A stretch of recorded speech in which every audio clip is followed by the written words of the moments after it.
Não existia só a esquerda, obviamente. Existia também uma direita forte, existia uma ultradireita forte, e que naquele mesmo momento em que se construía o socialismo na União Soviética e se espalhava a ideia do socialismo e do comunismo pelo restante do planeta, se insurgiam também as forças de ultradireita. E nesse mesmo período, nos anos 20, nos anos 30, se constrói o fascismo e se constrói o nazismo. No Brasil, para situarmos aqui as coisas no nosso país, ao mesmo tempo em que Getúlio dá o golpe com a chamada Revolução de 30, termina com a República Velha, começa a República Nova, e ao mesmo tempo ele vai preparando o seu caminho para se tornar ditador em 1937, com o Estado Novo, nesse mesmo período ele embarca, Getúlio e as oligarquias, dão força a um movimento também de cunho fascista, não é? De ideologia fascista, que foi o movimento integralista liderado por Plínio Salgado. E os integralistas querem o quê? Fazer a mesma coisa que aconteceu na Alemanha, a mesma coisa que aconteceu na Itália, não é? A imposição de um Estado fascista no Brasil. A primeira atitude dos trotskistas é a de propor aos comunistas a formação, já que eles ainda naquele período se apresentavam como membros de uma fração do Partido Comunista, embora não fizesse mais parte do PCB, eles vão propor a criação dessa frente única, e que, obviamente, o Partido Comunista, no primeiro tempo, se recusa a tomar, sequer responder à proposta de organização dessa frente, e mais tarde eles vão, instados efetivamente pelos trotskistas, os comunistas simplesmente se recusam a tomar parte. E aí o que leva aos trotskistas a tomarem a iniciativa de formarem a Frente Única Antifascista, em junho de 1933, por sua própria iniciativa, e que ela obtém uma grande adesão. E essa organização vai começar a se reunir, a discutir formas de atuação, né? Discute a formação de milícias de defesa, inclusive, e as formas que eles deviam atuar, né? Mas uma característica importante dessa frente é a de que eles tinham o compromisso de impedir o que ocorreu, o que era característica dos fascistas, né? Que era de ocupar as ruas. Toda vez que os fascistas promoviam um ato, um evento, os membros da Frente Única Antifascista organizavam para o mesmo dia, obviamente não no mesmo local, obviamente não era uma provocação aberta assim, mas organizavam no mesmo dia uma manifestação, uma contra-manifestação, como eles chamavam. E esse enfrentamento aberto só vai ocorrer pela primeira vez em 7 de outubro de 1934, na Praça da Sé. Esse evento ocorreu porque, para esse dia, os integralistas resolveram fazer uma manifestação para comemorar os 2 anos de existência do integralismo no Brasil. Os integralistas iam fazer um triângulo, começando pela Rua São Bento, passando pela 15 de novembro e entrando no Lago da Sé, onde fariam uma manifestação diante dos sindicatos. Tinha uma milícia armada.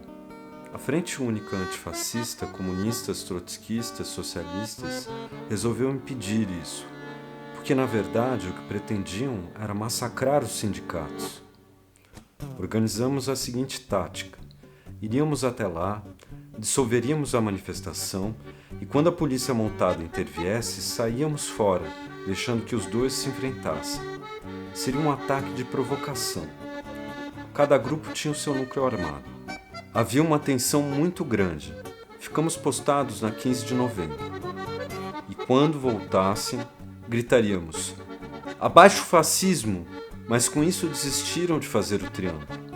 Tomaram o atalho pela Diogo Feijó. A Praça da Sé estava assim de gente. Havíamos combinado que os camaradas mais visados não iriam com armas, porque a polícia vai vendo alguém com arma, vai prendendo.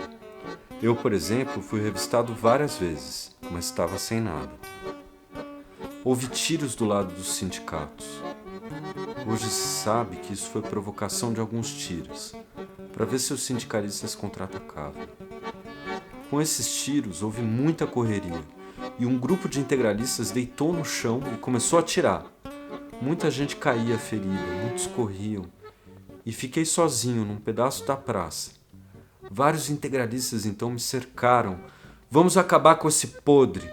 Só não morri naquele momento porque uma menina de 12 anos colocou-se na minha frente. Já nos primeiros tiros começou a debandada. Lembro-me de que havia um café num dos lados da rua Barão de Paranapiacaba, onde se encontrava Décio de Oliveira. Estou ferido. Ele gritou para mim que estava do outro lado da rua. Corri até ele e segurei. Logo depois Fúvio Abramo se aproximou e o amparou. Foi nesse instante que fui ferido pelas costas. Décio de Oliveira acabaria não resistindo aos ferimentos. Como resumiu muito bem Marchek, um companheiro húngaro que participou de todo o episódio, foram 4 horas de ditadura do proletariado. Não se sabe exatamente até hoje como isso começou, aparentemente mas aparentemente foi um policial com um dedo mole que começou a disparar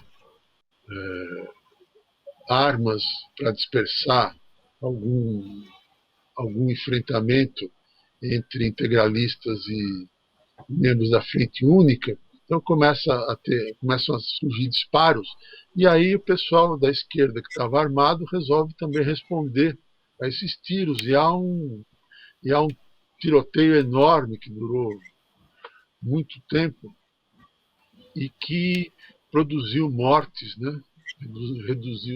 Redundou em mortes ali na Praça da Sé, mas que teve um resultado que, na verdade, foi uma demonstração do que era integralismo, vamos dizer assim, do seu caráter, né? Porque os integralistas fogem, né?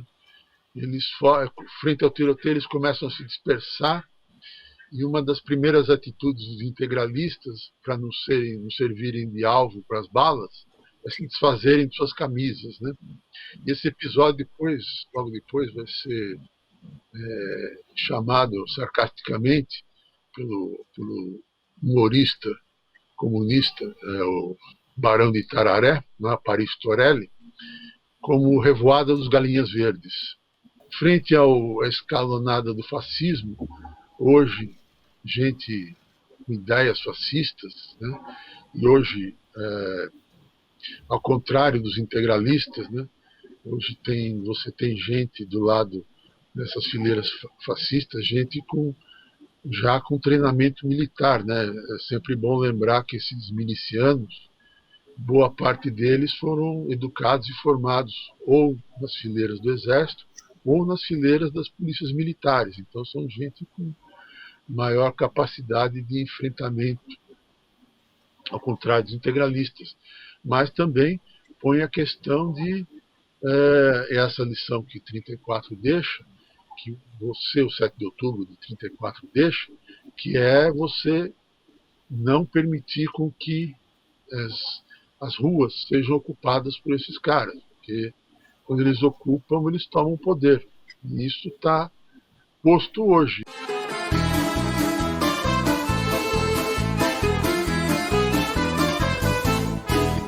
O fascismo é a morte certa para os que protestam e a volta à barbárie para os que ficam.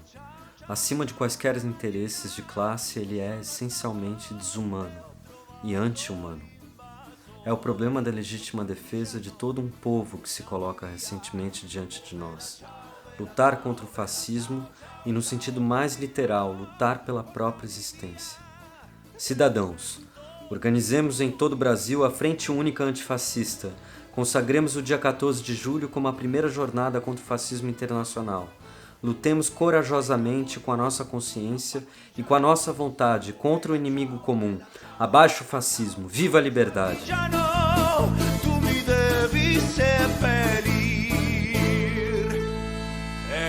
Seppellire